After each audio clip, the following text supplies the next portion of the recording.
Gubernur Bali Wayan Koster di hadapan Presiden RI Joko Widodo secara resmi menerima piagam penghargaan khusus pembangunan daerah 2021 di bidang ekonomi hijau dan rendah karbon.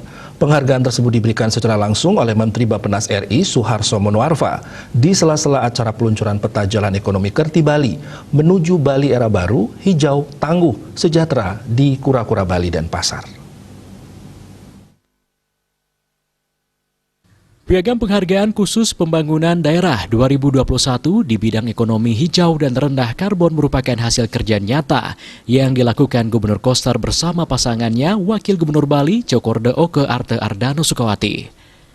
Sesuai dengan visinya Nanggun Satketi Loko Bali yang mengandung makna menjaga kesucian dan keharmonisan alam Bali beserta isinya untuk mewujudkan kehidupan kramo Bali yang sejahtera dan bahagia, skala niskala menuju kehidupan kramo dan gumi Bali sesuai dengan prinsip Trisakti Bung Karno, berdaulat secara politik, berdikari secara ekonomi dan berkepribadian dalam kebudayaan melalui pembangunan secara terpola, menyeluruh, terencana, terarah, dan terintegrasi dalam bingkai Negara Kesatuan Republik Indonesia berdasarkan nilai-nilai Pancasila 1 Juni 1945. Koster menilai untuk mewujudkan ekonomi hijau di Pulau Bali diperlukan kerja keras dan komitmen kuat untuk menghadirkan kebijakan publik di dalam menciptakan sistem perekonomian yang mampu menyimbangkan pertumbuhan ekonomi dan perlindungan alam dengan memperhatikan daya dukung lingkungan.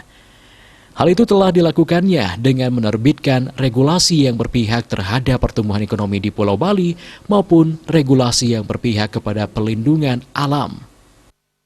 Bali Pos melaporkan.